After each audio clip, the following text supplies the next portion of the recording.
Epione pain management and regenerative centre. ఇక మీ నొప్పులు శాశ్వతం కావు.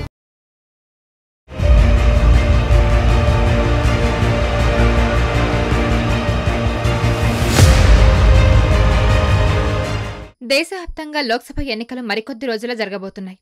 దేశంలోని ప్రధాన పార్టీలతో పాటు ఆయా రాష్ట్రాల్లో ఉన్న ప్రాంతీయ పార్టీలు సైతం సత్తా చాటాలని పెద్ద ఎత్తున ప్రయత్నాలు చేస్తున్నాయి.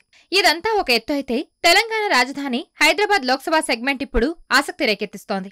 గత కొన్ని దశాబ్దాలుగా హైదరాబాద్ ఎంపీగా ఓవైసీ కుటుంబ సభ్యులు గెలుస్తూ వస్తున్నారు. అయితే మొట్టమొదటిసారిగా బీజేపీ తరపున ఈసారి కోంపెల్లి మాధవీలత పోటీ చేస్తున్నారు. హైదరాబాద్ లోని ఒక ప్రముఖ హాస్పిటల్ చైర్మన్ గా గుర్తింపు తెచ్చుకున్న ఆమె తనదైన శైలిలో చేస్తున్న ప్రచారం అటు మీడియాలోనూ ఇటు సోషల్ మీడియాలోనూ విశేష ఆదరణ దక్కించుకుంటుంది.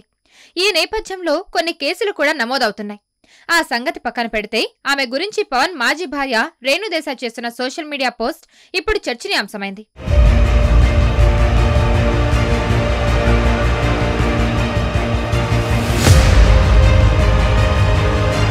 రేణుదేశాయ్ సోషల్ మీడియాలో మాధవీలత ఫోటో పోస్ట్ చేసి చాలా కాలం తర్వాత ఒక స్ట్రాంగ్ లేడీని చూశాను అంటూ పేర్కొంది.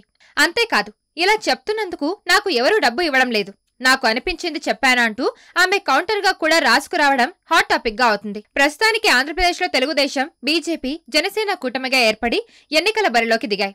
ఈ సమయంలో తెలంగాణలో హైదరాబాద్ బీజేపీ అభ్యర్థి గురించి పవన్ మాజీ భార్య ఇలా కమెంట్ చేయడంతో పెద్ద ఎత్తున చర్చ జరుగుతుంది.